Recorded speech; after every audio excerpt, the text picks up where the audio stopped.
¿Cansado de los mismos temas aburridos? Bienvenidos a Enfoque TV, una nueva alternativa en televisión digital. Generamos contenidos desde otra perspectiva. Suscríbete a nuestro canal y podrás disfrutar de temas de actualidad, denuncias, entretenimiento, humor, salud, opinión y mucho más. Suscríbete ya. Enfócate con Enfoque TV.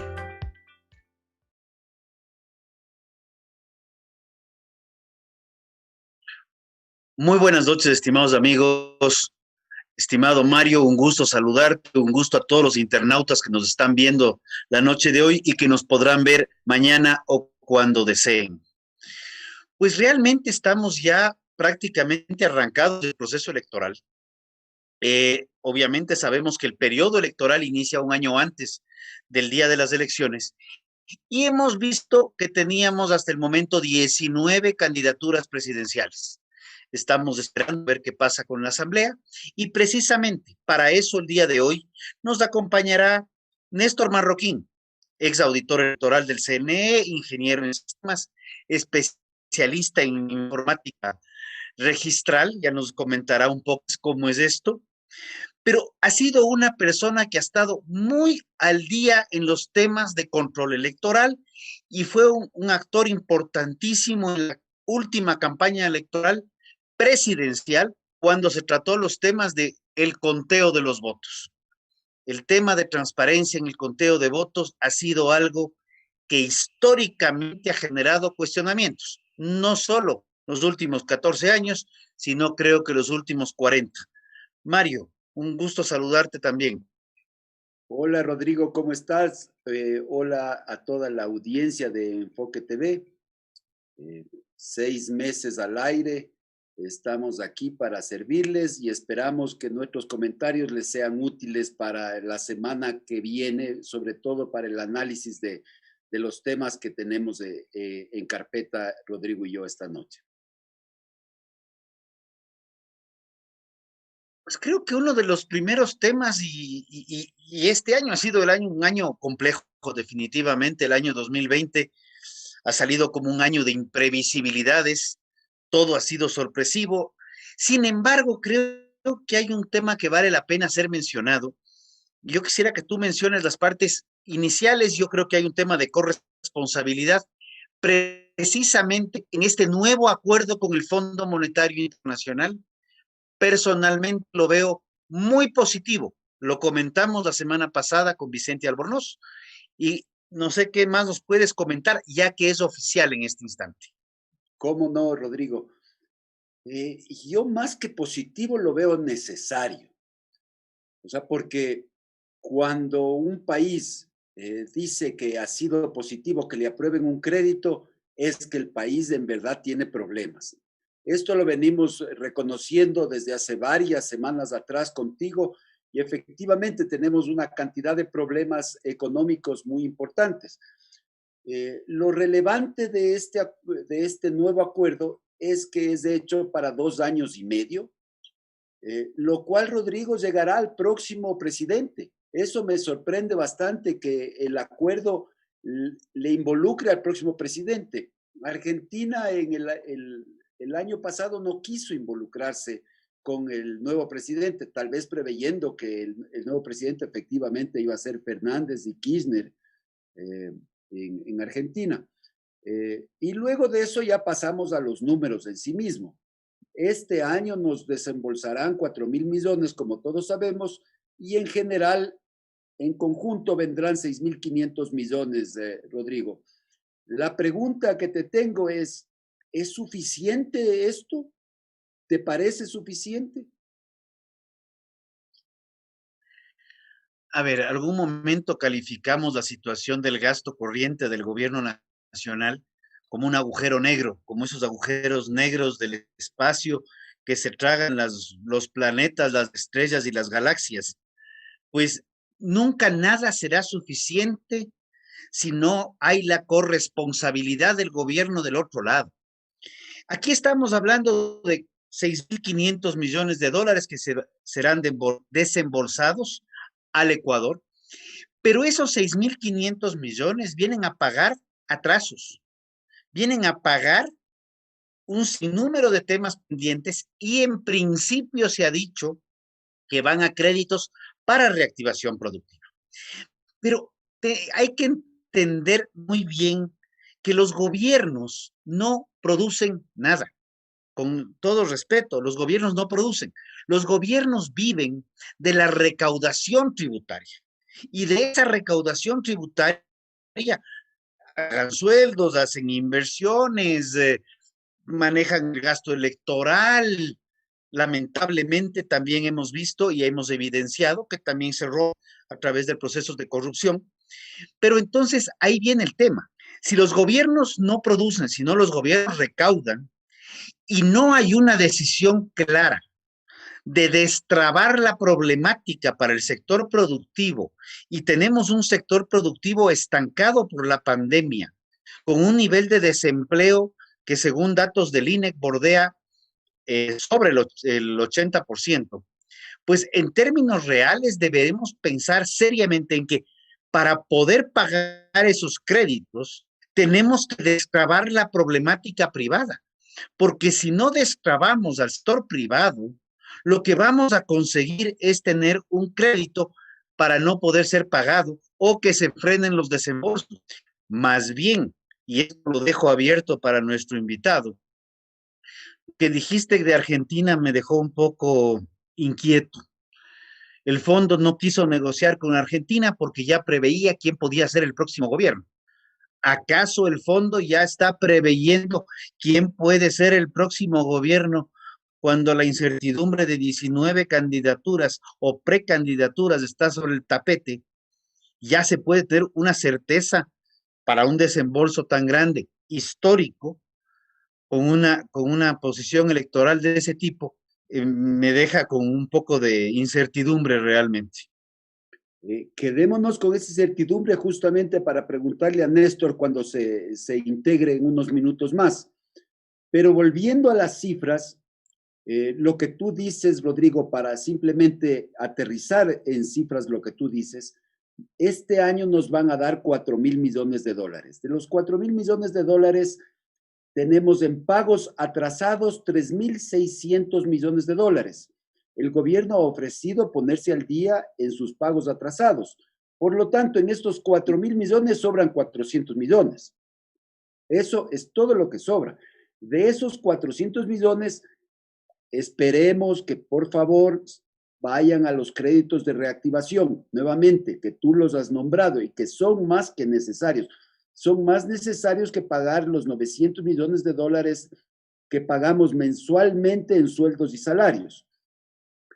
Actualmente en el Banco del Pacífico, en créditos de reactivación, son 120 millones de dólares los que se han desembolsado, de los 1,150 millones de los ofrecidos. Si es que todavía a mí me faltan dedos de la mano para contar desde los 400 millones de dólares que le van a sobrar al gobierno hasta los 1,100 millones, digamos que tiene de 200 millones a 1,000 algo de millones, o sea, le faltan 1,000 millones de dólares por desembolsar hacia las empresas.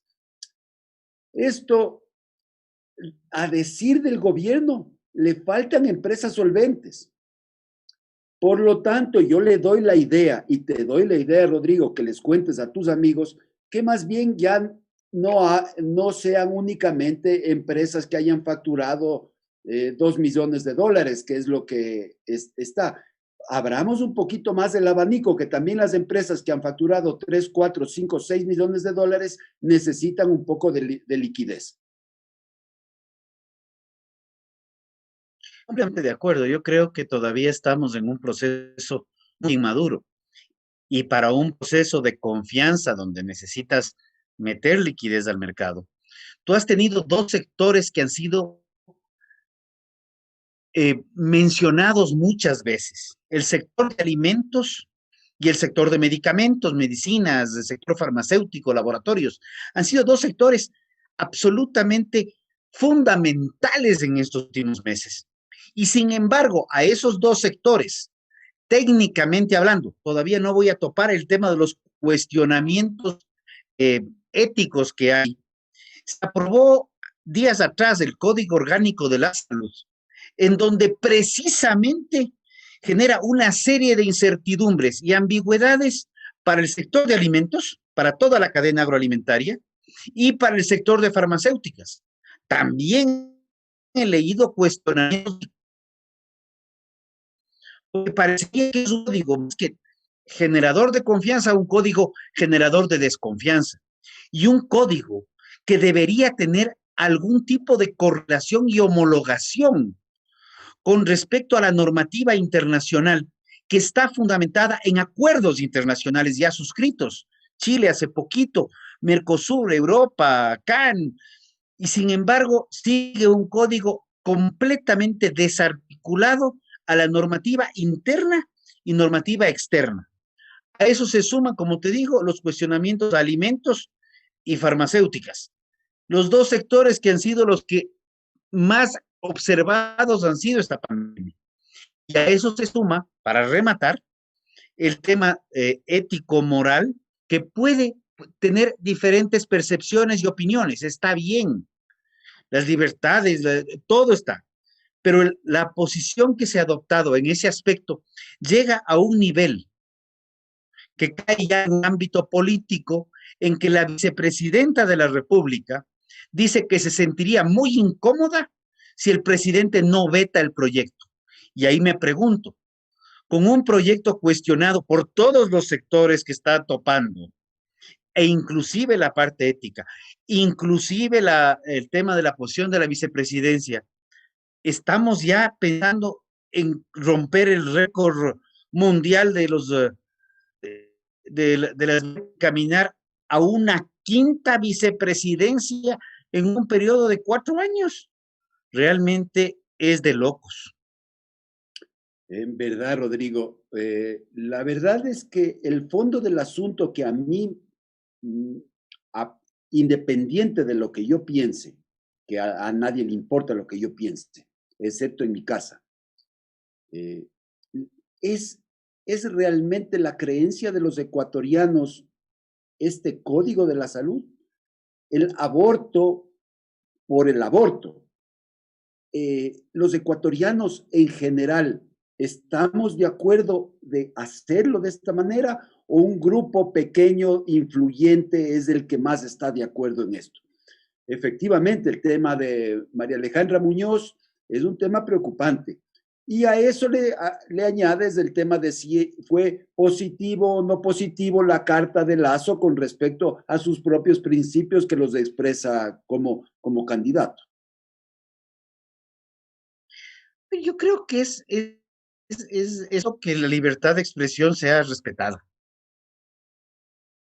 En donde el puede decir lo que quiera, los grupos que, pro aborto pueden expresar sus opiniones, los grupos pro vida tienen derecho a expresar sus opiniones y ninguno tiene la autorización para descalificar al otro, porque ese cuento de que yo descalifico al otro pero no me descalifiques mi opinión no funciona. Aquí yo creo que es un tema de revisar las cosas, revisar cuál es la normativa internacional, pero como digo, ni siquiera entrando en ese tema altamente sensible que ha sido lo más discutido en el tema del código, es un código que sea bien visto. Lo más grave es que este código tiene la capacidad de haber sido cuestionado por todos los sectores, inclusive de normativa técnica y de principios jurídicos que contradicen del código con otras normas vigentes. Entonces, parecería que la novela de apoyar el código en base a algún tema, buscando algún protagonismo preelectoral, fue superior a entender lo que dice el articulado del código en sus más de 260 hojas. Yo creo que por ahí hay un temita que está todavía muy, muy en el aire, pero ya iremos escarbando y averiguando qué pasa los próximos días. Sí me ha preocupado y creo, y me he pronunciado, creo que la posición de María Alejandra ha sido una posición muy frontal, muy directa, desde también sus principios personales. Está bien.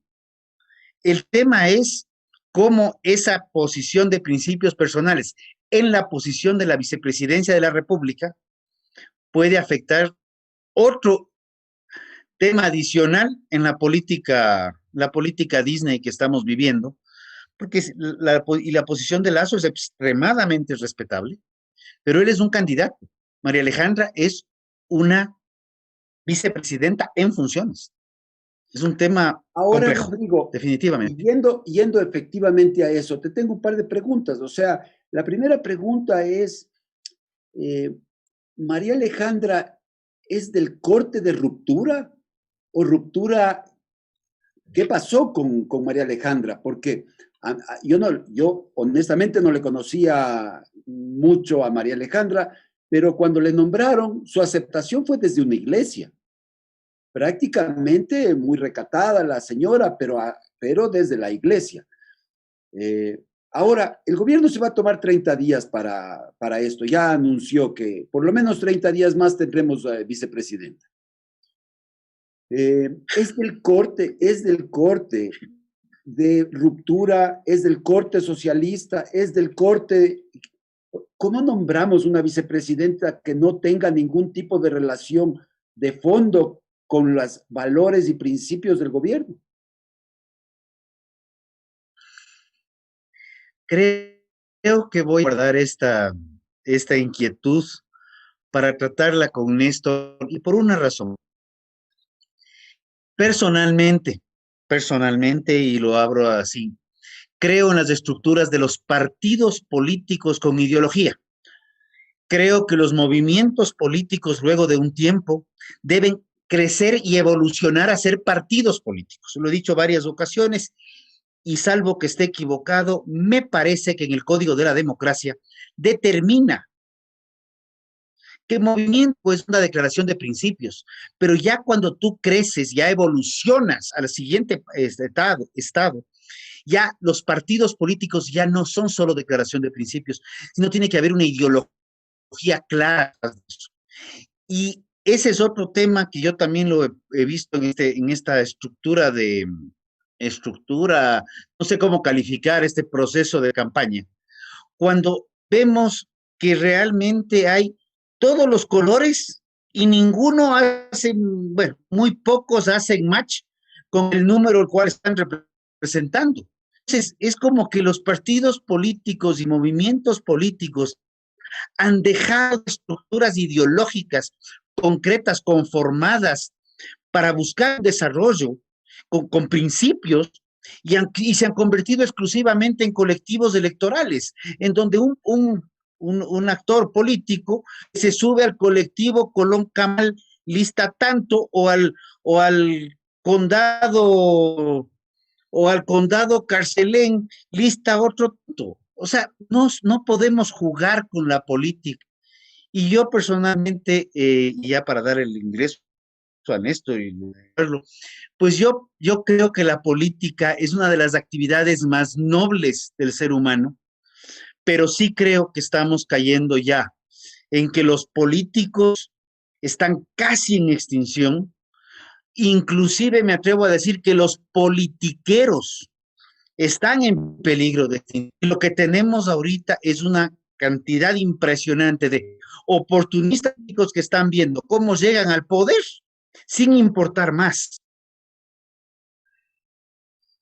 Bueno, con eso efectivamente le damos la bienvenida a Néstor Marroquín, que efectivamente nos has contado que es ex auditor del CNE, que yo creo que es una persona que técnicamente está en capacidad de comentarnos todos los temas políticos y todos los temas técnicos. Hola Néstor, buenas noches, ¿cómo estás? Buenas noches, Mario. Qué gusto que nos acompañes. Vamos a tener una bonita noche contigo.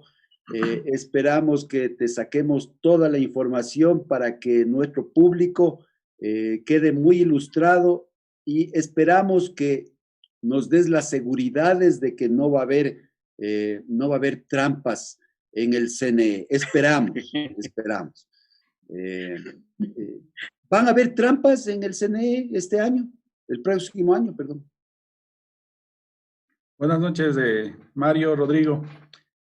A ver, siempre el tema del fraude electoral viene siendo una de las técnicas que utilizan, o se utiliza, hablemos, para justificar a los que pierden, cuando las cosas son bien. Pero también, siempre ese fantasma está atrás de todas las elecciones. El que pierde dice, me hicieron fraude. Y se inventan ciertas teorías. Por ejemplo, en la última elección presidencial del año 2017, recordarás que apareció el hacker que cambió los datos. Recordarás que le culparan al apagón informático para que ahí haya puesto los votos de este inefable y recordado expresidente del CNE, señor Pozo. Pablo Pozo. Pablo Pozo. Sí, entonces, te digo, este tema siempre va a ser un tema presente en todas las elecciones. Olvídate, no podemos decir que hoy no va a haber fraude y mañana sí, o al revés, que hoy va a haber fraude y mañana no. Entonces, eso te puedo decir, no te puedo decir categóricamente si va a haber o no va a haber fraude, pero sí hay que tener cuidado de las cosas que han ido pasando. Por ejemplo, te digo, nosotros hemos venido haciendo para estas elecciones una observación electoral ad hoc, porque todavía no se ha abierto por parte del CNE para que nos podamos calificar los ciudadanos que queramos hacer observación electoral. Pero claro que esta observación electoral tiene sus condiciones. Por ejemplo, que uno tiene que ser apolítico, tiene que ser objetivo en lo que está observando, y obviamente que esta observación que se va a hacer va a remitirse los informes. En el caso pertinente que nosotros en el año 2017 remitimos nuestra observación, nuestra veeduría a la OEA y al mismo CNE para que se tomen en cuenta ciertas observaciones. En el caso presente, por ejemplo, del registro electoral y luego para elaboración del padrón electoral, algunas cosas se han tomado en cuenta y sí podemos decir que el registro electoral de hoy es mucho mejor que el registro electoral del año 2017 y del año 2019. No es perfecto, las cosas no son perfectas, pero hoy se han hecho algunas cosas que sí, digamos, garantizan de cierta manera que este registro electoral está conformado como debería de ser. También tiene ciertos errores ahí que, bueno, eso podemos seguirlo hablando en la entrevista. Rodrigo. Me dejas con una inquietud, o sea, ya para este proceso electoral, los consejeros Pita y Verde Soto se han pronunciado con respecto al tema del sistema informático. Han sido muy enfáticos en cuestionamientos ahí adentro. Y este es un tema que viene, y para quienes se acuerdan de la existencia del Filambanco, decían que ahí se cocinaban las encuestas, y estoy hablando de más de 20 años atrás, ¿eh? O sea, claro, ya esto trata de mucho tiempo. Pero, lo que es importante aquí es, no importa, y cada uno de los ciudadanos que nos está viendo, cada uno de los ciudadanos que está en potestad, sea de voto facultativo o voto obligatorio, que es un tema que vamos a conversar, pero quiere que la red marcó, indistinto en el lugar de la sábana que haya puesto, que ese voto sea respetado. Y ahí viene el tema del control electoral.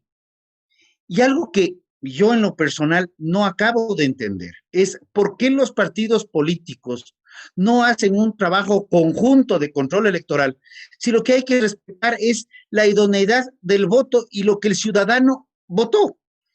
No es que el partido 1 hace su control, el partido 2 hace su control, y en las mesas electorales lo que se quiere es que se transparente la voluntad del pueblo, la que sea, no hay que irse más allá. ¿Qué pasa ahí? Tú has estado en esto. A ver, el tema va, y vamos al tema del personalismo político. De pronto tal vez del ego, de pronto tal vez del caciquismo que tienen las organizaciones políticas.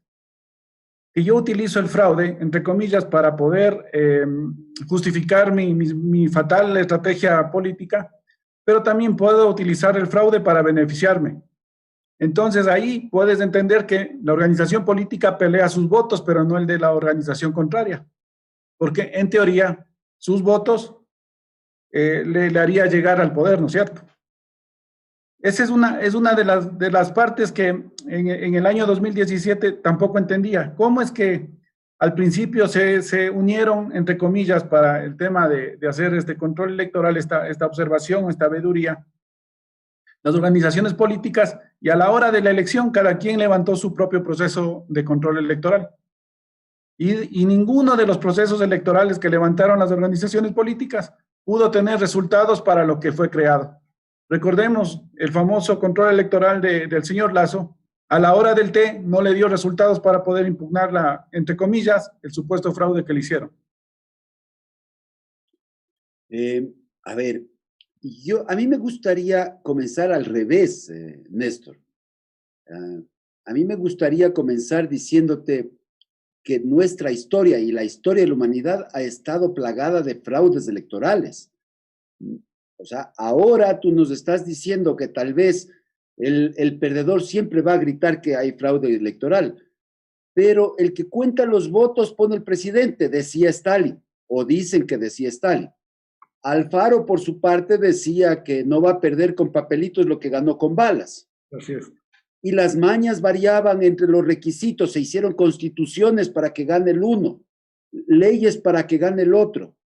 Incluso, acordémonos que en el 72, los que todavía ya tenemos memoria en ese momento, cae Velasco y toma Rodríguez Lara para que no gane Assad Bucarán, que se suponía que iba a ser el ganador. Incluso en un momento determinado las votaciones eran en 2 días, para que en el segundo día las cosas vayan, las mesas electorales vayan cambiando las cosas. Entonces, tampoco nos sorprendamos de que haya fraudes, si nuestra historia está plagada de fraudes. Por eso, volvamos al 17, y tal vez si nos explicas con un poco más de detenimiento por qué no hubo el famoso hacker o por qué no hubo que los padrones electorales estaban amañados o por qué el apagón electoral, el apagón informático no fue un apagón informático. Tal vez, ¿por qué no nos explicas la parte técnica sobre la base que te estoy diciendo? A ver, el tema es que hay que entender cómo funciona el sistema dentro del CNE. Eso. A ver, tienes un subsistema que es el sistema de escrutinios, que ese funciona bajo una red privada, digamos, ¿no? Esa red no es pública. Luego este subsistema se integra al sistema general de elecciones, digamos, en donde están candidatos y todo el show. Y luego está la publicación de resultados del tercer sistema, que es el que ve las personas. En este caso, el que puede acceder por la página web, el periodismo, cualquier persona ver los resultados, cómo va caminando el tema. Nosotros nos preocupamos cuando Andrés Páez dice que se ingresó un hacker y que bajó el sistema y que se cayó el sistema y que cambiaron los resultados. Hablo como técnicos, ¿no? Para ver por dónde puede ser.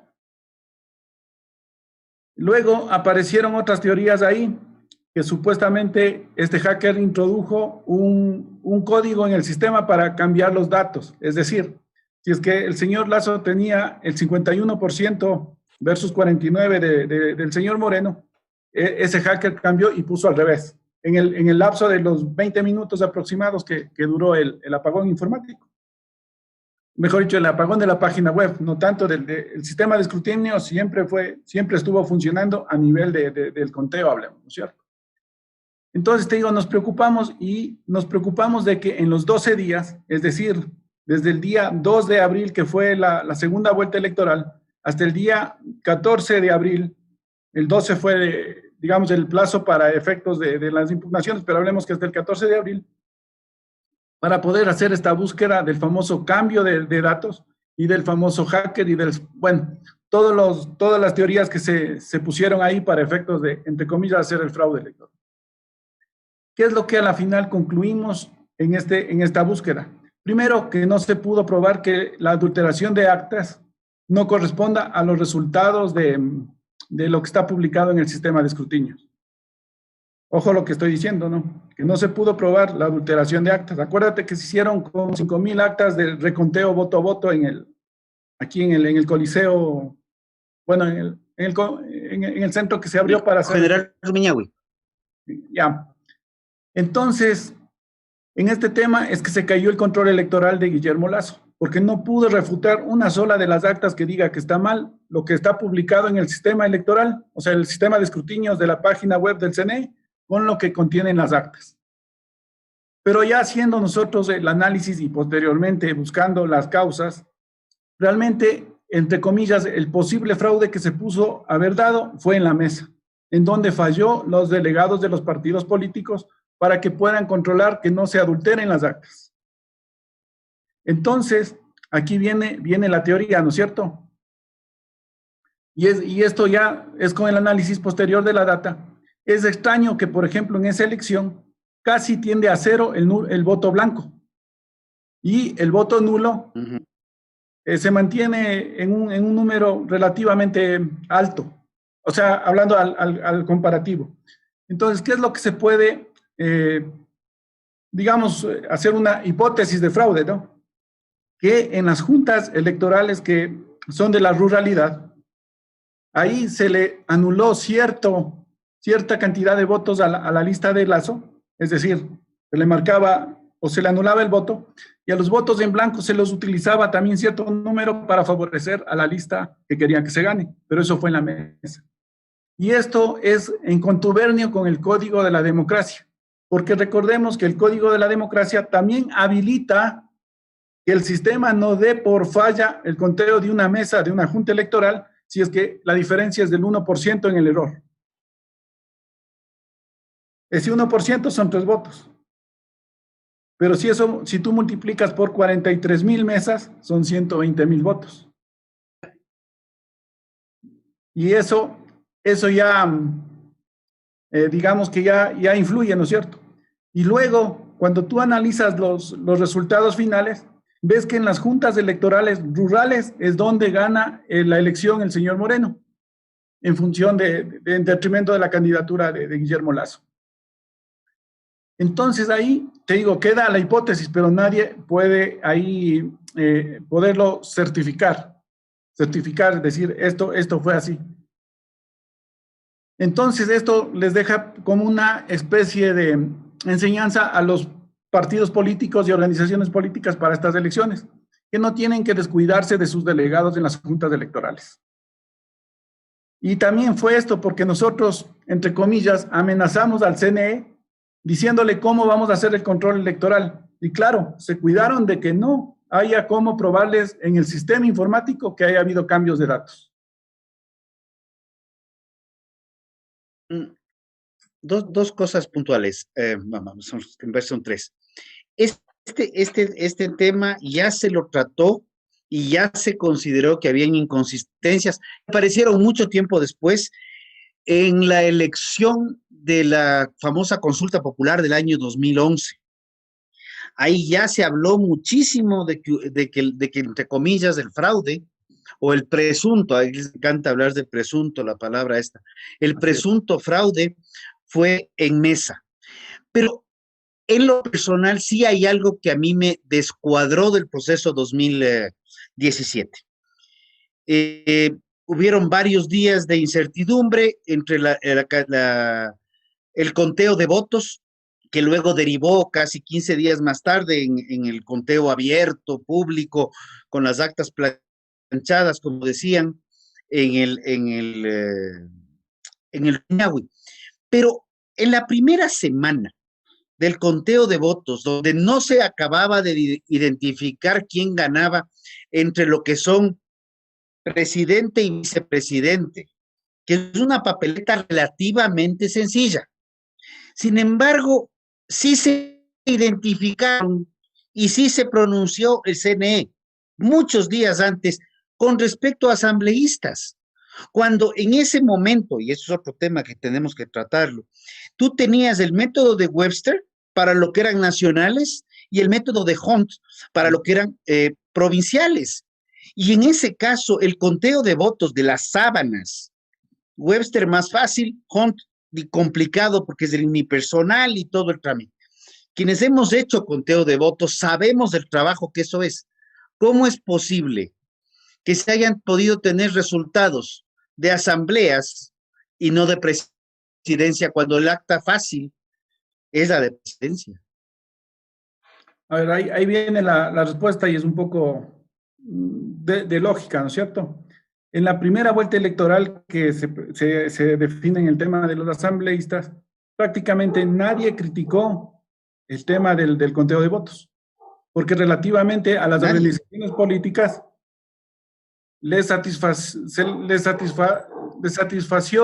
o les satisfajo la cantidad de asambleístas que sacaron. O sea, que yo recuerde, no hubo una protesta de decir, aquí me robaron tantos asambleístas, o aquí me robaron tantos votos en esta mesa. En la segunda vuelta sí, porque se definían entre dos candidatos.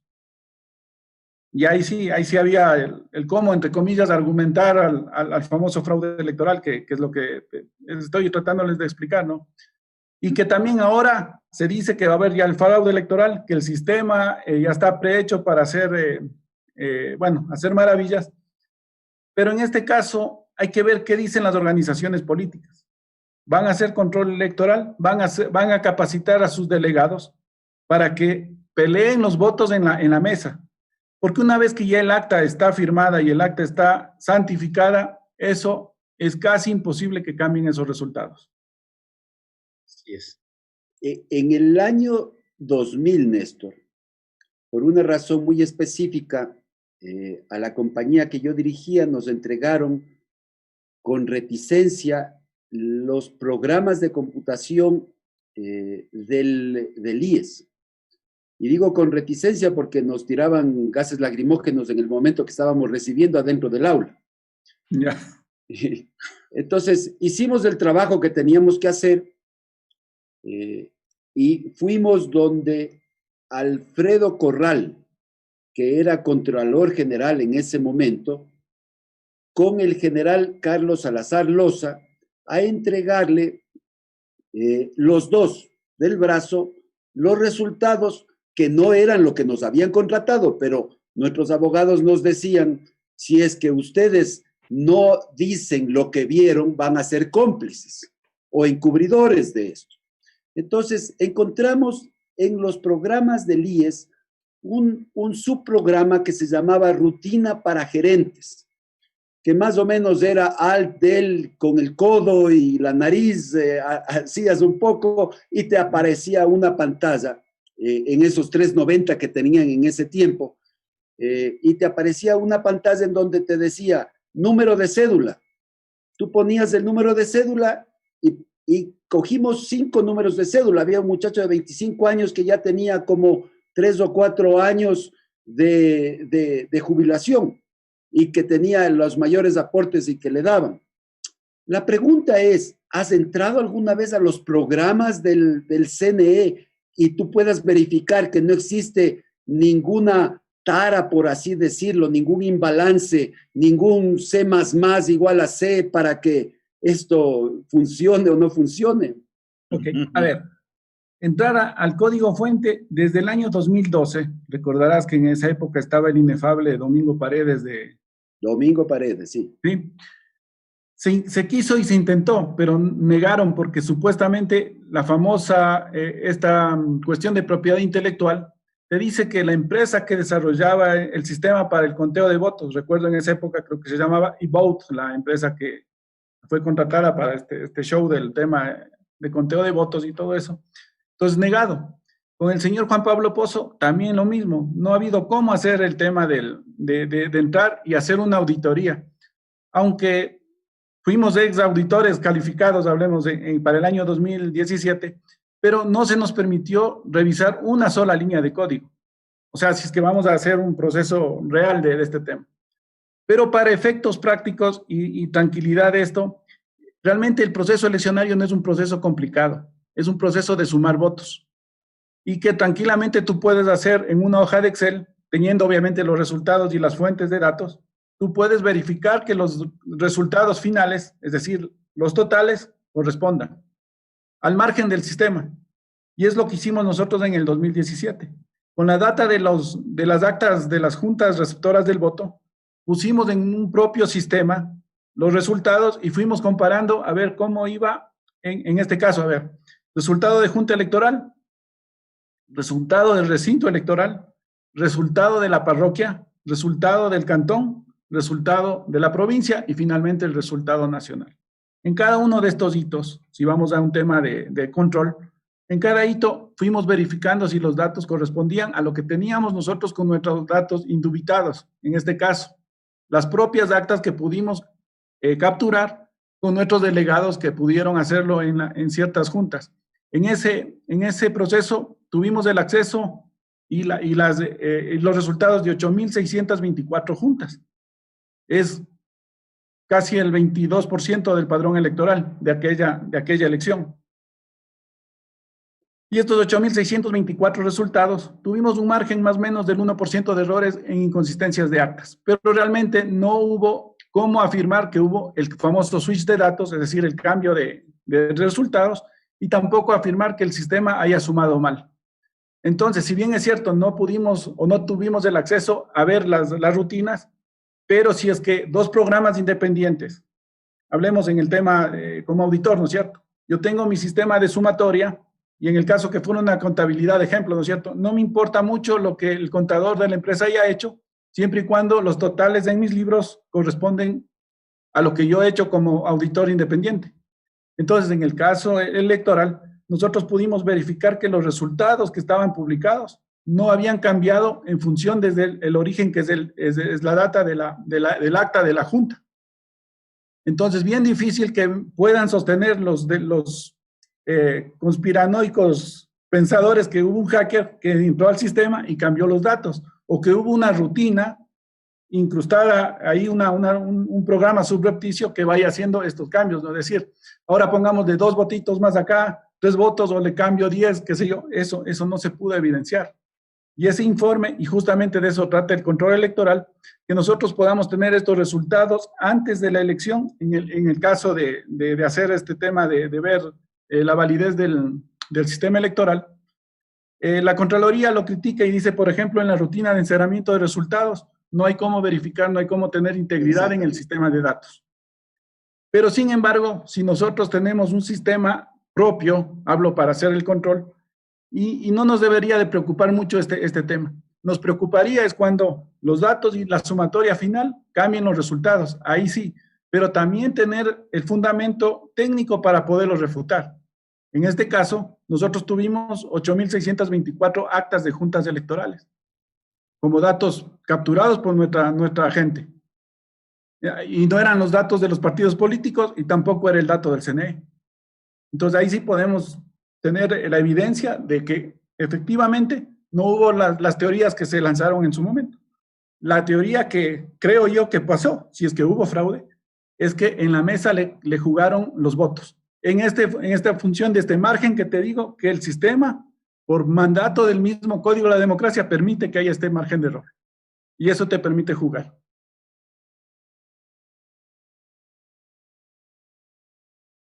Complejo tema, definitivamente. Definitivamente.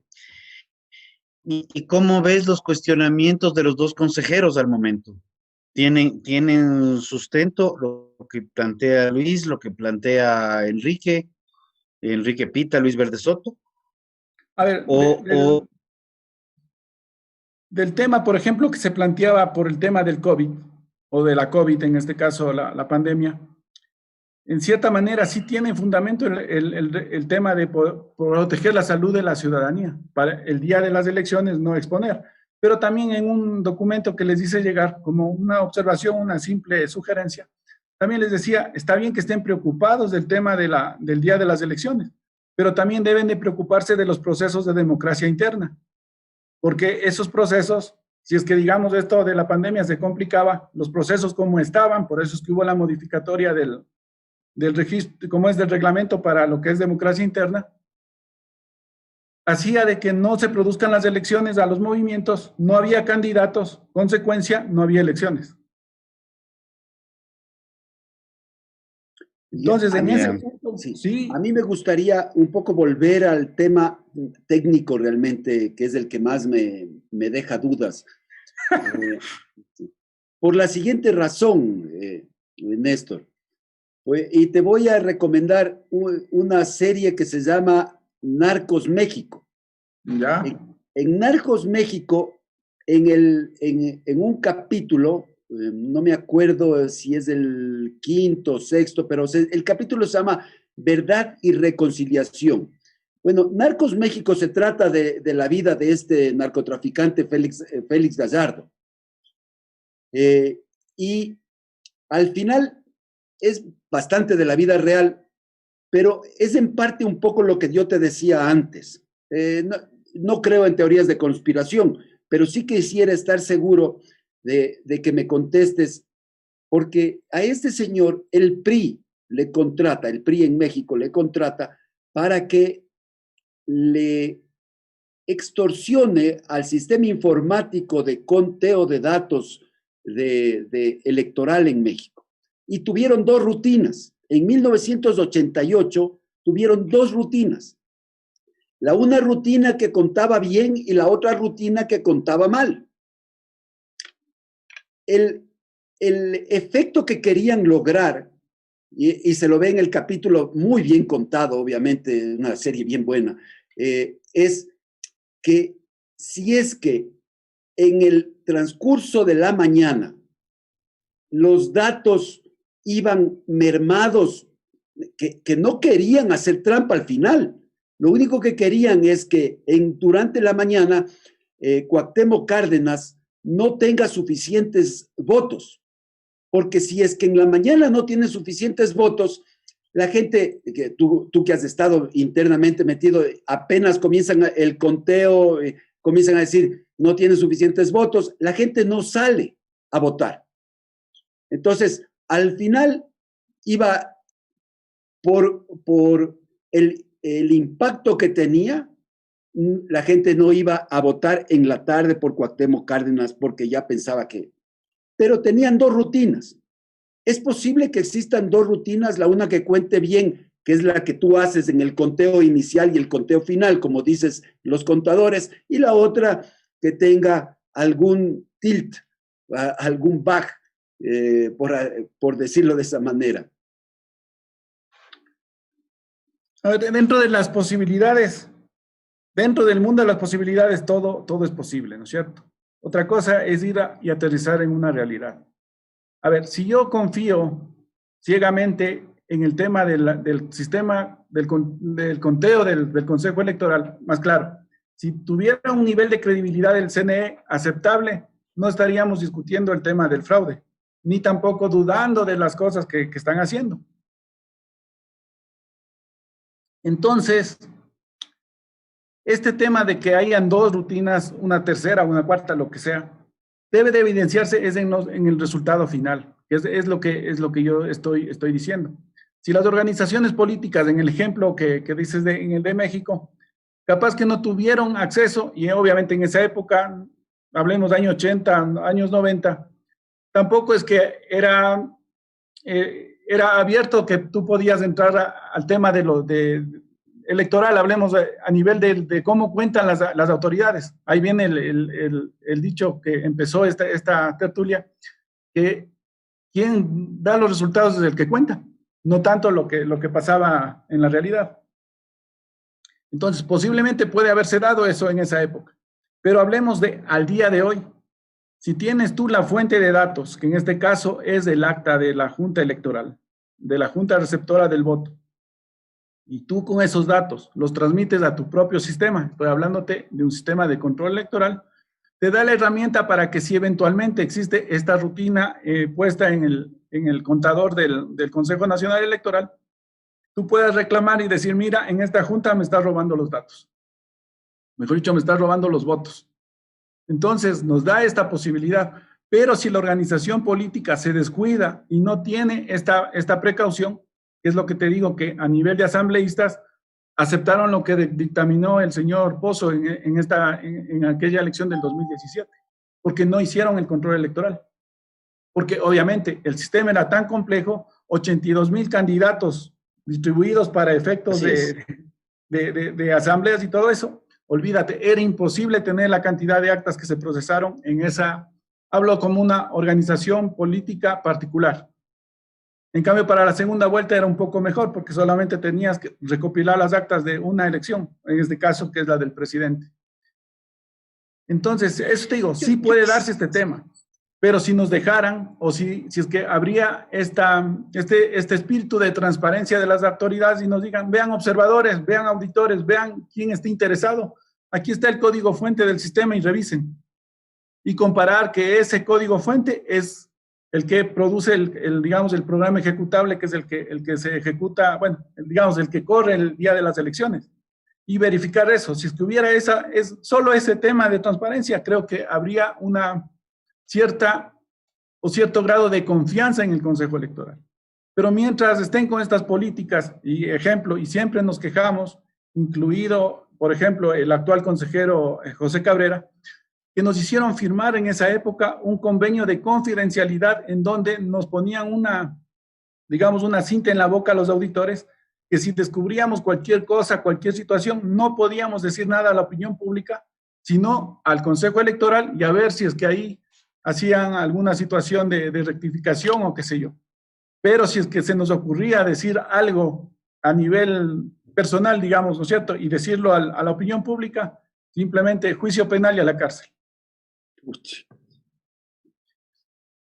Bueno, se dice, y esto es un tema solamente conceptual, solamente un tema de, no quiero hacer ninguna acusación, pero a mayor transparencia, menor corrupción.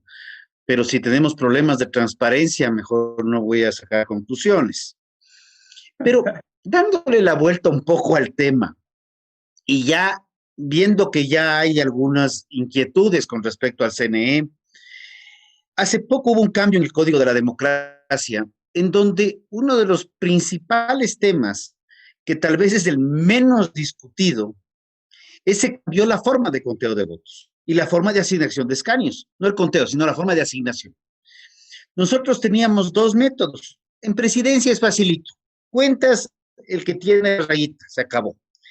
Pero teníamos el método de Webster, que es un método que respeta mucho las minorías, en donde el voto unipersonal es el que manda. Entonces, el quinto candidato es el que más votos tiene, pues es el que va al primero. Y teníamos el método de Hunt, que es un voto que más bien diluye de una forma espantosa el unipersonal. Es un voto más bien orientado a la plancha. ¿Puedes comentarnos cuál es el nuevo tema del Consejo y del nuevo Código de la Democracia para ver qué es lo que va a pasar en estas elecciones? A ver, para efectos de lo que sería la repartición de escaños en asamblea, ahorita digamos que el método que está puesto en el Código de la Democracia es el método de Webster. Ya el método de Hunt ya dejó de tener su validez. Entonces el método de Webster, y como está ahora son listas cerradas, prácticamente lo que el votante va a hacer es elegir la lista, ya no va a elegir entre personas. O sea, no es que el quinto candidato va a tener más opción que el primero. Permíteme un segundo. A ver, entonces, si entiendo bien, lo bueno de Webster era el respeto a las minorías. Lo malo de Hunt era el no respeto a las minorías y que tenías que votar en plancha. O sea, hemos podido tomarlo lo mejor, o más bien, o hemos podido consolidar los dos métodos, matando el unipersonal, sosteniendo el método en plancha, utilizando no sé, lo llamaría tal vez un entuerto, en el cual mataste las minorías y ahora solamente son las mayorías las que mandan. A ver, o ya no son mayorías, es plancha el que manda. Por conceptualización, como está el método de Webster, respeta el tema de las minorías. En el método de Hunt lo que hacía era repartir el tema de las candidaturas unipersonales. Así está en la lista, si tenías más votos, podías llegar a ocupar un curul. Ahora ya no te permite hacer eso el sistema.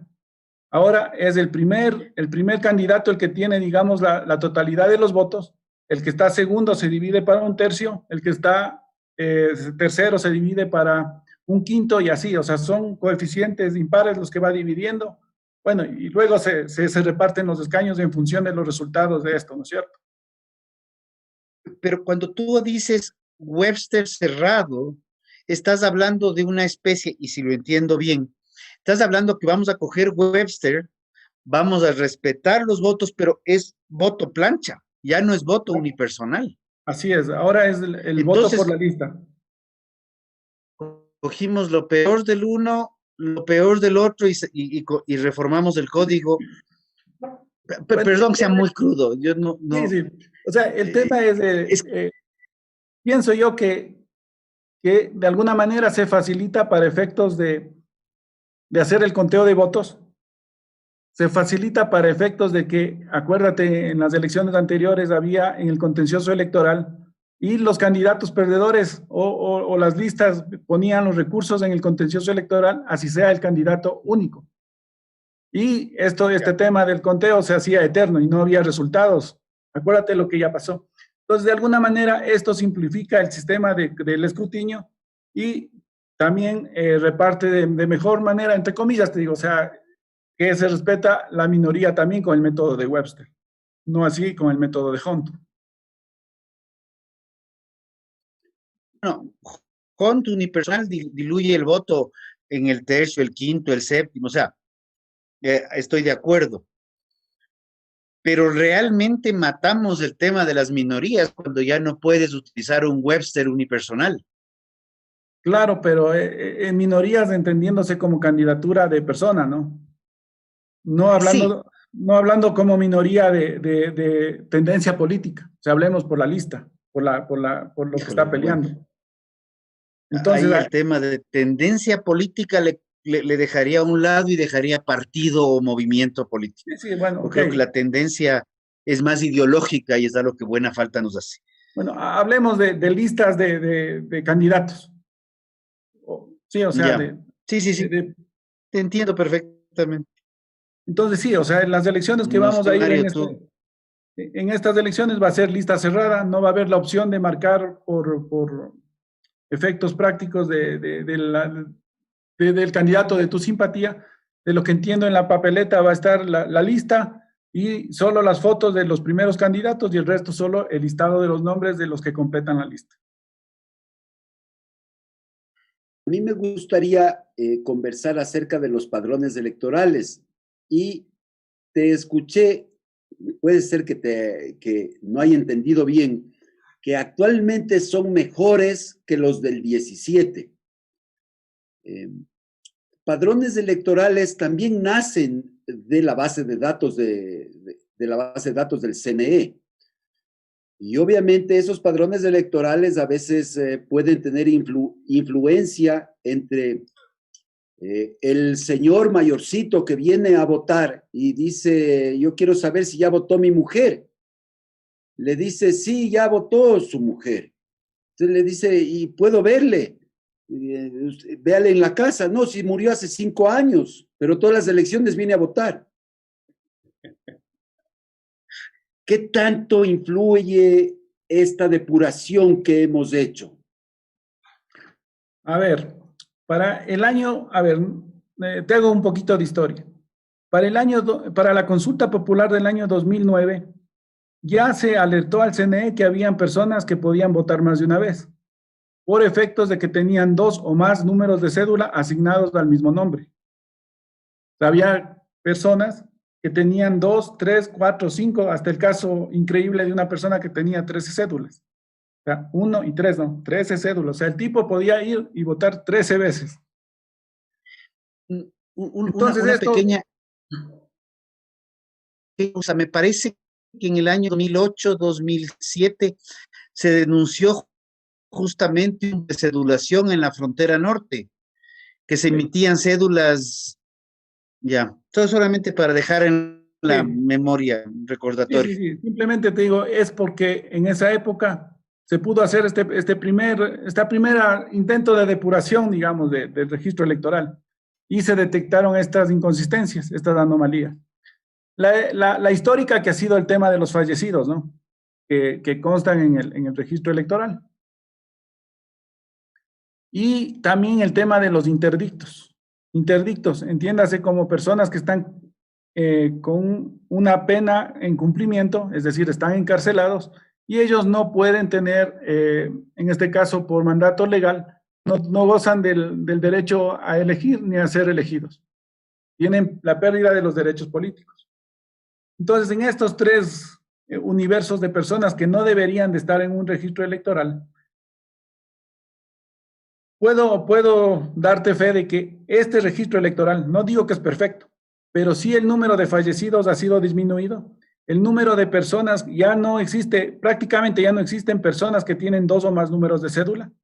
Y en el tema de los penados, aquí sí, lamentablemente, el Consejo Nacional Electoral les hicieron un gol el tema de la justicia. Y justo hoy día estaba chequeando para efectos de la observación electoral ad hoc que estamos realizando. Recordarás el famoso señor Capaya, ¿no? Y su combo de estrellas que hicieron de las suyas en Petro Ecuador. Uno de los condenados es el señor Calvo Piña. Recordarás al señor que le encontraron el dinero por los techos. Marco Calvo Piña, así es. Y un señor Terán que también es parte de este juicio y los 3 están condenados en este proceso. Oh sorpresa, que el uno, que efectivamente no, esta pérdida de derechos políticos no consta en el padrón electoral, pero el otro sí. Y sobre este tema, ¿qué pasa con el personaje que anda paseándose entre Bélgica, París, que regresa a Bélgica?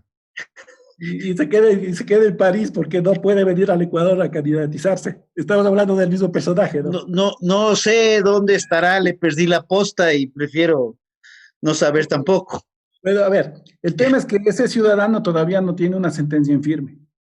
Y según el Código de la Democracia y la prohibición constitucional, te habla de que los derechos de participación política se pierden cuando tienes una sentencia condenatoria en firme. Entonces, mientras no tengas una sentencia condenatoria en firme, puedes tranquilamente ser parte de, o sea, en este caso, elegir, o también ser elegido si es que vas a ser candidato. No hay una condición para este tema de que sea una prohibición constitucional. Antes sí, creo que en la Constitución del año 98, creo que decía que cuando eres llamado a juicio, es decir, no estás condenado, pero ya estás y para ir al tribunal penal, simplemente ya no podía ser candidato. Y que tenía sentido eso, ¿no es cierto? O sea, una persona que ya está a puertas de enfrentar un juicio penal por cualquier tipo de delito, estaba ya prácticamente impedido de ser candidato. Ahora no, o sea, con la Constitución del 2008 se permite esto, ¿no? Que mientras no esté en firme la sentencia puede ser candidato.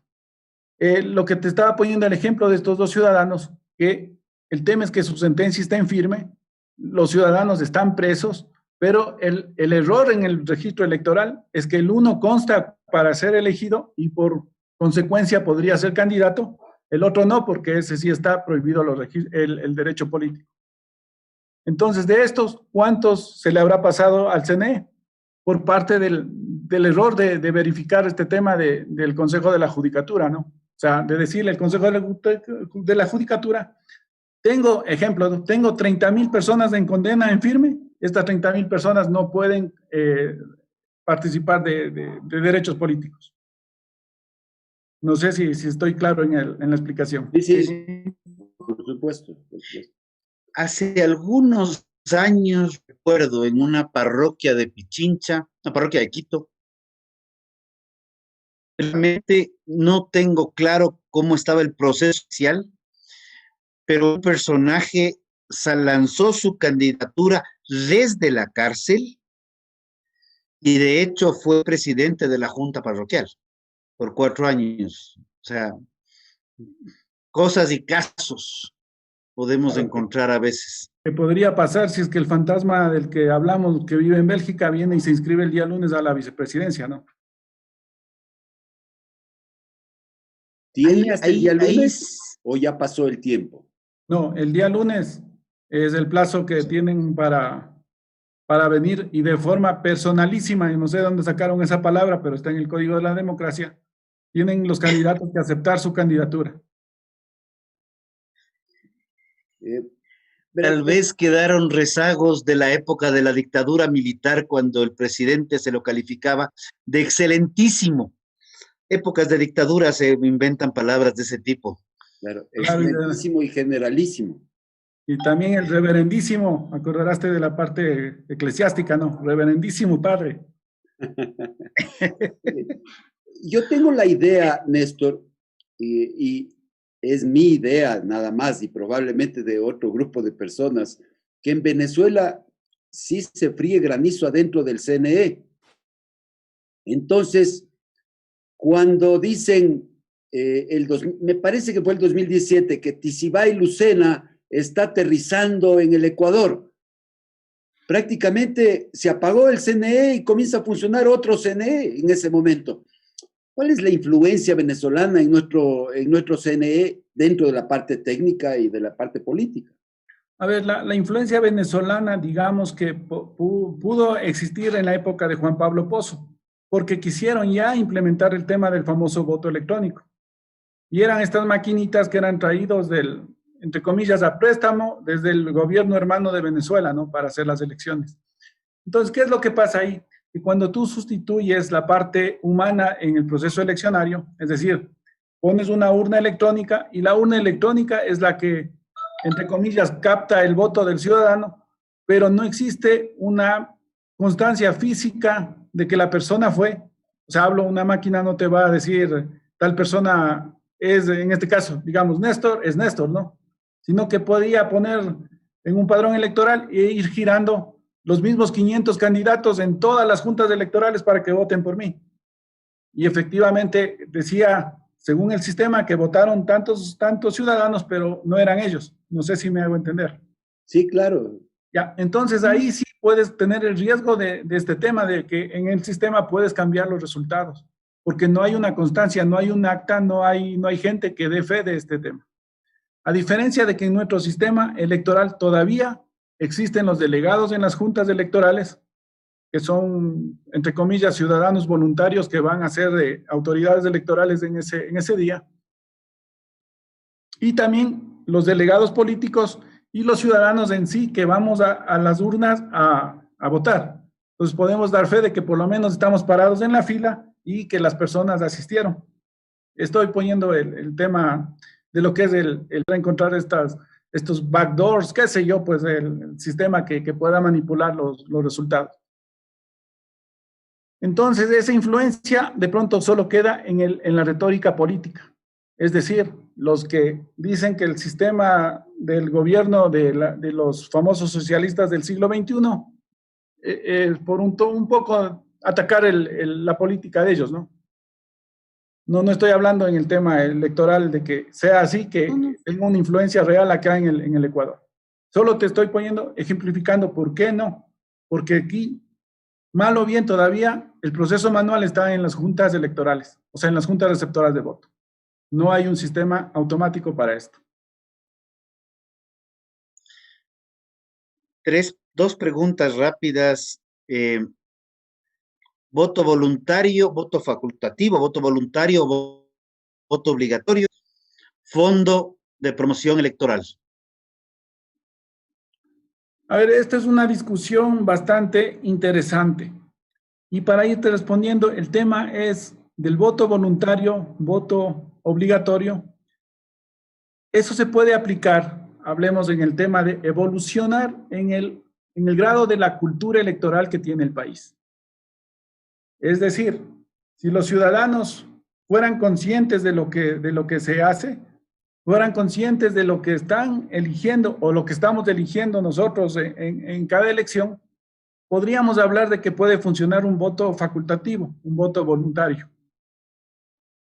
Pero cuando no hay conciencia de esto, realmente podría correrse el riesgo de que una buena chequera pague a la gente que vaya voluntariamente a votar para que gane cierto candidato.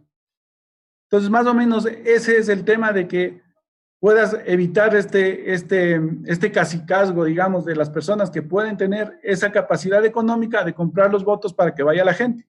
Por eso es que se impuso el voto obligatorio. O sea, ese es un tema de discutir largo, y alguna vez le escuchaba al doctor Julio César Trujillo explicándole esto a Pablo Dávila en un conversatorio que le decía, no, voto obligatorio tiene que ser mientras el Ecuador no tenga una cultura electoral que pueda darnos garantía de que el voto voluntario refleja la voluntad del pueblo. ¿Qué garantiza que la persona, hablemos de que existe la chequera fantasma, venga de donde venga, ¿qué garantiza que la persona que va a votar no está influenciada? Sea este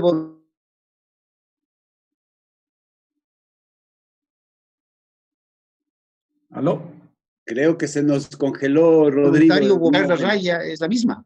A ver, no te escuché, Rodrigo. A ver, repítele porque quedaste congelado. Tú me dices,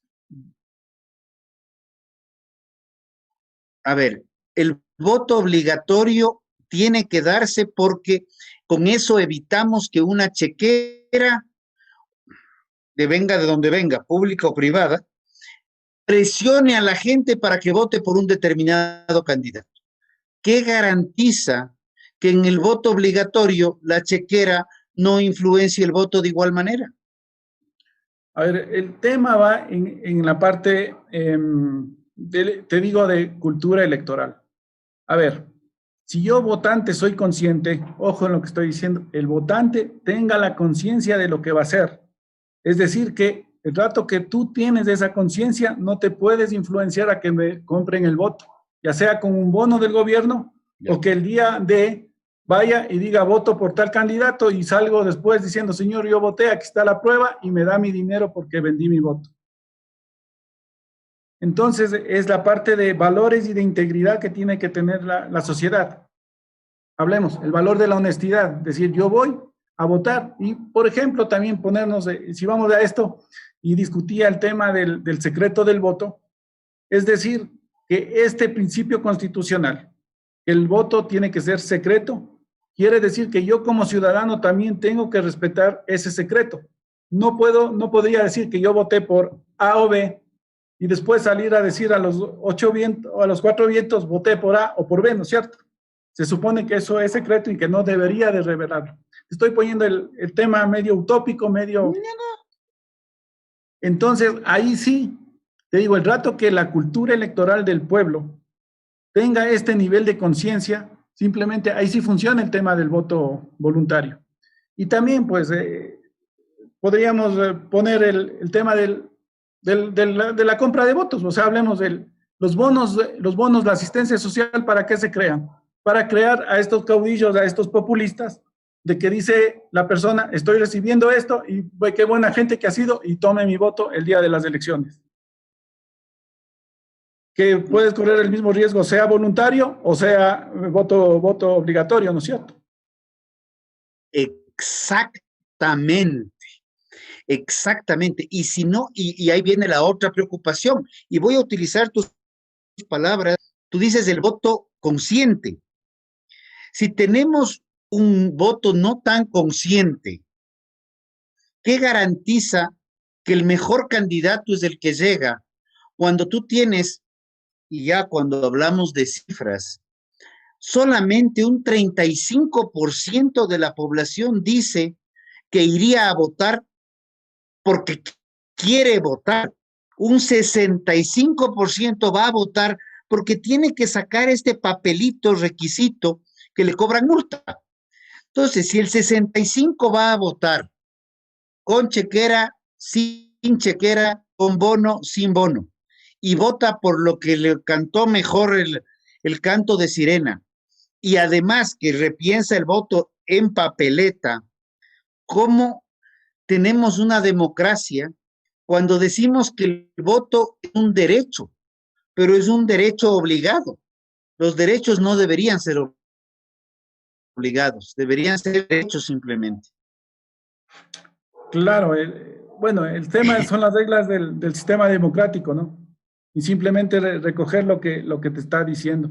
A ver, si vamos a esto, desde que se creó la República del Ecuador, yo pienso que el tema de la democracia ha sido una ficción.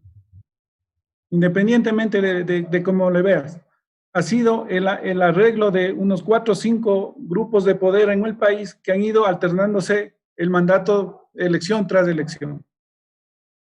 Porque el ecuatoriano o el pueblo ecuatoriano realmente no ha podido tener este nivel de conciencia para hacer una elección que digamos es por el bien común.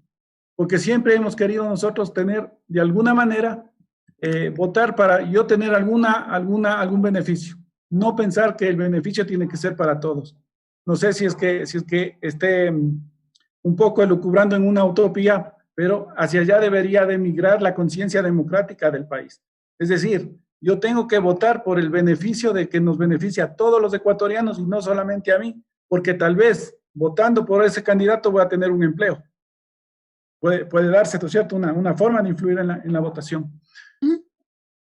Y para efectos de y que no se quede en el aire la pregunta que hacía Rodrigo del tema del Fondo Monetario Internacional. Recordarás que decías en la introducción que cómo es que en Argentina el Fondo Monetario, cómo que pudo saber que el presidente iba a venir después de Macri, ¿no? Para efectos de la negociación. Del crédito del fondo. A ver, yo pienso que para efectos de esta particularidad económica mundial, o sea, hablo del tema de la pandemia, yo creo que eso es lo que está influyendo en que no le importe saber al Fondo Monetario qué gobierno viene en el Ecuador. Porque más pesa ahorita la necesidad de ayuda, la necesidad de que efectivamente en la parte económica no puede un país quedarse quebrado por efectos de que no tiene ingresos. A ver, el tema de la economía es un tema bastante complicado y cuando coincide peor con un tema electoral, como el que estamos ahorita viviendo. Entonces, aquí no creo que sea que el Fondo Monetario conoce qué candidato ya está predestinado a ser el presidente. Ya. O sea, te digo, aquí en este caso, o sea, hoy no podríamos decir, porque si no, chévere, tendrían una bolita mágica los organismos que en este caso mandan la economía del mundo y dirían, este país vamos a ponerle tanta cantidad de dinero porque ya sabemos que el próximo presidente va a estar acatando beneficiando nuestros intereses, ¿no? Antes de hablar del Fondo de Promoción Electoral, que Rodrigo tiene interés, yo quisiera hablar sobre el tema de la obligatoriedad del voto. Quisiera preguntarte desde otro punto de vista, porque tú sabes que el problema que tenemos actualmente es la pandemia. Entonces, a su vez, en la Constitución dice que el voto es obligatorio. Lo que no es obligatorio es que se pida el requisito del voto, la papeleta para hacer los trámites. Tampoco es obligatorio que te cobren multa. Entonces te pueden suspender la multa y pueden suspender la obligatoriedad de la papeleta de votación para que la gente que en realidad se sienta vulnerable o se sienta un poco desprotegida no vaya a hacer colas, porque imagínate, hasta dónde, guardando los 2 metros, hasta dónde vamos a llegar en la cola. Por otro lado, en realidad tenemos 2 candidatos, o sea, hablemos tranquilamente, o sea, puede ser Lasso con el Partido Social Cristiano, puede ser cualquier mezcla de por ahí, pero realmente Lasso y obviamente Arauz y Correa, Arauz Rabascal o Arauz cualquier otro candidato también de eso. Son 2 candidatos. Si es que quitamos si es que quitamos la obligatoriedad y hacemos prácticamente un voto libre, voluntario, ¿a quién le favorece? Por un lado tú dices que Lasso puede sacar la billetera y comenzar a repartir $20 para que vayan a votar. Es banquero y podría hacerlo, dices tú. Pero por el otro lado, la disciplina partidista de los correístas es bastante más fuerte. ¿A quién le beneficia todo esto? A ver, si le pones en ese escenario el tema yo pienso que le beneficia, aunque suene un poco contradictorio, pero le beneficia al señor Correa. ¿Por qué te digo esto? Porque hay una cantidad de personas, y cuando salíamos a las marchas en contra del señor Correa, y recuerdo un monigote de un borrego y un sándwich que me pareció genial.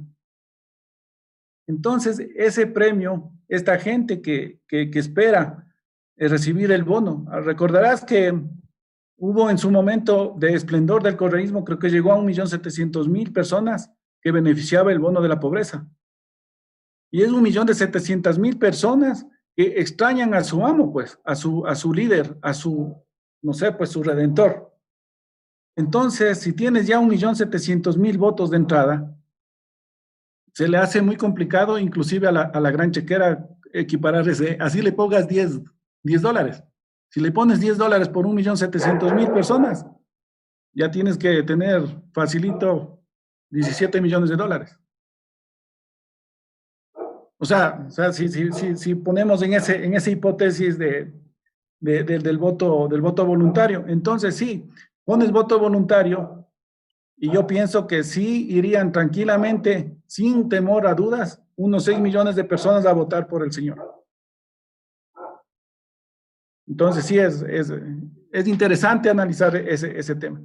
Ahora, el tema que dice, si bien la Constitución nos dice que el voto es obligatorio, el Código de la Democracia también sanciona a quienes no votan con una multa. El Código de la Democracia no puede ser cambiado un año antes del proceso eleccionario. Entonces yo pienso que a los genios que se les ocurrió hacer, entre comillas, ya hablemos de toda la historia del Ecuador, los que construyen las constituciones, nuestros asambleístas o nuestros congresistas, o como quieran llamarse los padres de la patria, a estas personas parece que les faltó también considerar el tema de las pandemias, porque sí debería de considerarse estas situaciones excepcionales para que tenga así de alguna manera el poder, digamos, la Asamblea Nacional, de crear una ley temporal para que efectos de que por estas situaciones extraordinarias se puedan tomar ciertas situaciones también extraordinarias. Es decir, a ver, si mi vida corre peligro para irme a morir el día de las elecciones, así me pongan las 10.000 multas, yo no voy a ir a votar. Pero también, ¿no es cierto? Si es que la Constitución hubiera pensado en esto, el Código de la Democracia y en general las leyes pensaran que hay estas particularidades del mundo, deberían de haber dado esta opción para que la Asamblea pueda tomar cierta ley excepcional para que puedan actuar en este tema de defensa, digamos, de la vida de las personas, ¿no? Entonces, esto de que, digamos, que se le quite validez al comprobante de votación, a la cédula de votación, digamos, al papel que te dan para presentar los trámites, y que no puedas ir a votar, simplemente vas a aumentar el número de ausentismo. Y el ausentismo realmente no hace nada más que avalizar los resultados que se produzcan de los que asisten a la elección. Digamos que tienes un 80% de ausentismo. El 20% de personas van a elegir por ese 80% de personas que no fueron. Siendo políticamente incorrecto y sujeto a cualquier crítica, en las votaciones de alcaldías y concejales, la gente acude más a votar porque tiene una opción de obtener el papelito. Cuando vamos a presidencias, la gente en la primera vuelta tienes mayor ausentismo que en la segunda vuelta, porque te quedas sin el papelito por unas semanas, un mes y medio. Y eso está en los números. Entonces, simplemente también lo dejo ahí.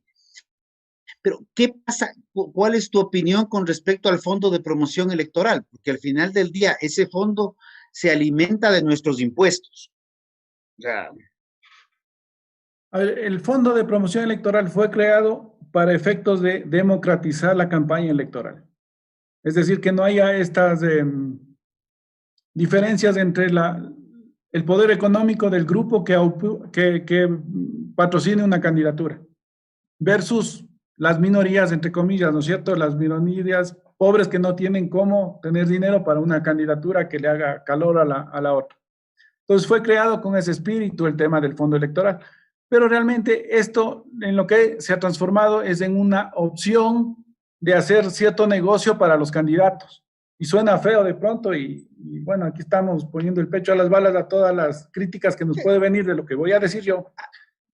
No te preocupes, esto queda en privado entre grupo de amigos. Sí, y de todos nuestros amigos que nos están viendo. Entonces, ¿qué es el pase en esto? A ver, el ejemplo. 19 binomios a candidatos ahora a la presidencia. De esos 19, como decía Mario, 2, digamos que tienen opción de pasar a la segunda vuelta. Y los otros 17, yo pienso que se metieron, es para tomar esos $300,000, de pronto llegar a un acuerdo con suena feo decirlo, ¿no? Con ciertos medios de comunicación para que, por pautar su promoción electoral, de alguna manera le den algún premio económico por ese tema. ¿Qué es lo que se viene evidenciando, ¿no? Si no, ¿por qué me peleo? Pues para tener el fondo electoral. Ahora, le había hecho una crítica a uno de los candidatos, no voy a decir a quién, que dice, ese fondo electoral debería de ser usado para otro fin.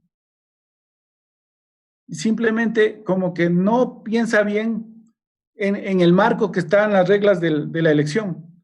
El fondo electoral te da, mejor dicho, te permite visibilizar tu candidatura en medios de comunicación, en prensa y en vallas. El rato que renuncias a esa opción, con tu plata privada no puedes contratar esto. Es decir, que se haría un harakiri al no poder expresar a través de los medios masivos, en este caso televisión, radio y las vallas, para que la gente conozca de su propuesta, bueno, su propuesta política. Entonces ahí como que no cuadra eso, más me sonó a un anuncio populista, porque lo políticamente correcto o incorrecto hubiera sido que él diga, ¿sabe qué? No se preocupe, voy a utilizar el fondo que me está dando el Estado, pero por contra, en la misma cantidad que yo voy a utilizar, voy a hacer esto de mi bolsillo, si es que quiero hacerme el que renuncio al fondo partidario, pues lo doy a cuestiones de caridad, por ejemplo, ¿no es cierto? O cuestiones de ayuda social, qué sé yo, cualquier tipo de esta situación. Entonces, mis $300,000 que me corresponden a mi candidatura presidencial, pues simple y llanamente esos $300,000 de mi bolsillo le pongo acá. Pero no renuncio al derecho que tengo como candidato para promocionar mi propuesta política. Entonces, ahí no le veo que esté mal este tema del fondo partidario. Lo que sí le veo mal es que le vean como un posible negocio para este tipo de candidatos oportunistas que aparecen en todas las elecciones. Y aparte de que el Código de la Democracia, alguna vez lo critiqué, que permite que florezcan estas organizaciones políticas como que no hay nada más que hacer en el Ecuador.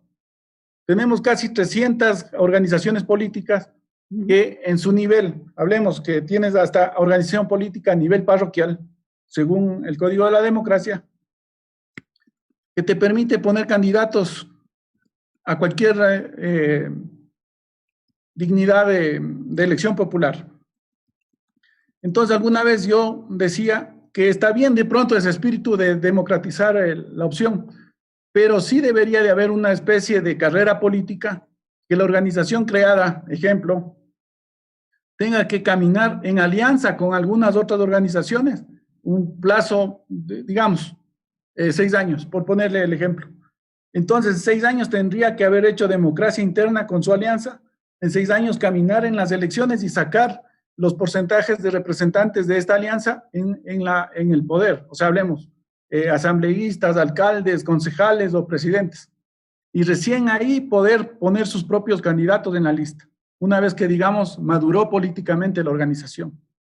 Pero no como ahora se generan las organizaciones políticas de pronto para hacer este negocio que te estoy diciendo, obtener este fondo de patrocinio para poder hacer su acuerdo con cualquier persona. De pronto puede ser que el mismo candidato tenga sus propias medios de comunicación para poder utilizar el fondo partidario. No sé si es que está claro mi opinión, al menos en este campo del tema del fondo de promoción electoral. Te agradecemos muchísimo. Nos toca ir cerrando. Sí, te agradecemos muchísimo tu presencia, Néstor. La verdad es que ha sido muy ilustrativo. Qué bueno haberte tenido en el programa. Quisiéramos una pregunta final así, rapidita, o de una sola palabra. ¿Por quién vas a votar? No puedo decirte, estamos de observación electoral.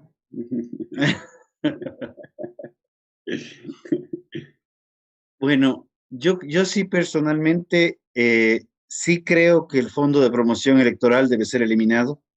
no es así el fondo partidario. Sí estoy convencido que el voto debe ser facultativo y que el 10, 15, 20, 30, 40% de la población consciente tome las decisiones de manera consciente para el futuro del Ecuador y eso vaya generando cultura de cambio. Yo te agradezco la franqueza, la honestidad en este conversatorio, porque creo que se nos viene un proceso electoral muy complejo, un proceso electoral muy incierto. Tiene ya cuestionamientos desde hace rato, sin perjuicio de que hemos cambiado de CNE no sé cuántas veces en los últimos 3 años. 3 o 4 CNEs hemos tenido directivas generales. Confiemos que se dé la transparencia del caso, que el voto del ciudadano, el voto secreto, y quien quiera rayar su papel y publicarla, pues no hay nadie que se lo impida tampoco, porque es su decisión y eso fue discutido hace 4 años, lo discutimos con Juan Pablo Pozo justamente, pero sí es importante que la decisión popular, la que sea la que defina el tema electoral, pero también que ese ciudadano que toma la decisión de votar por el candidato de su elección, porque le ofreció un bono más, porque le ofreció un bono menos, porque está en su ideología, también sea el que asuma la responsabilidad de ese voto cuando su candidato no cumpla lo que debe hacer.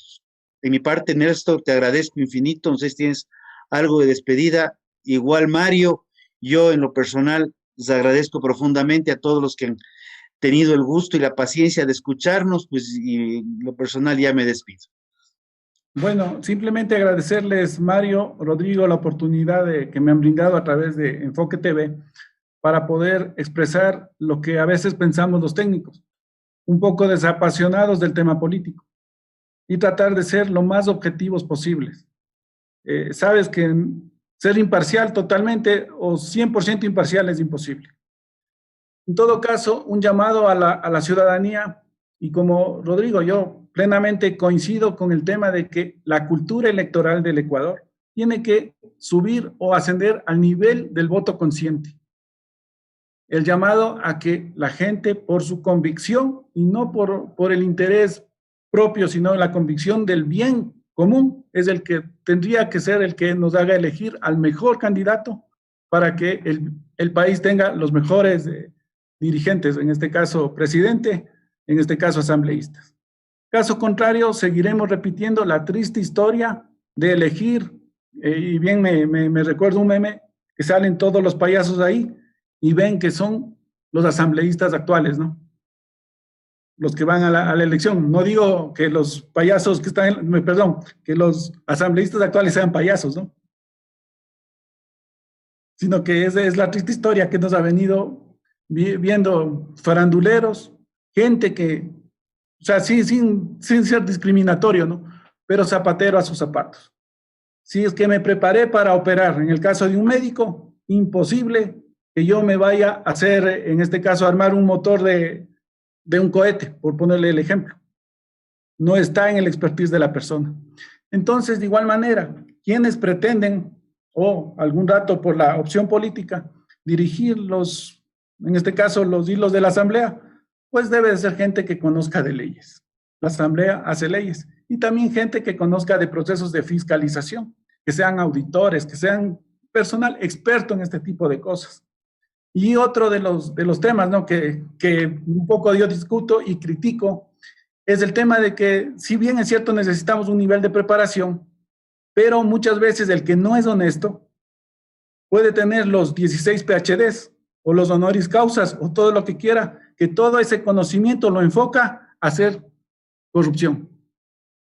Y esto también no puede ser que nosotros elijamos al mejor candidato por eso, sino identificar a las personas que el primer requisito es que sean honestos y obviamente que sean preparados para elegir su opción en el rato de ser candidatos.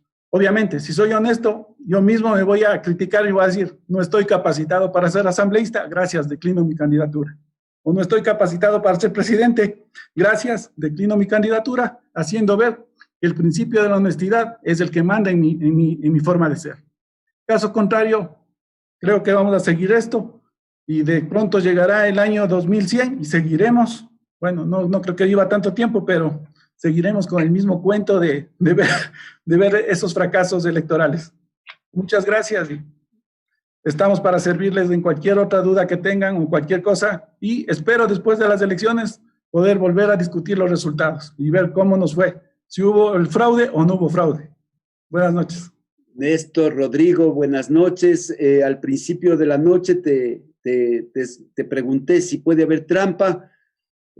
Lastimosamente no te dejan ver el código fuente. Me quedo con eso esta noche. Buenas noches con todos, un gusto.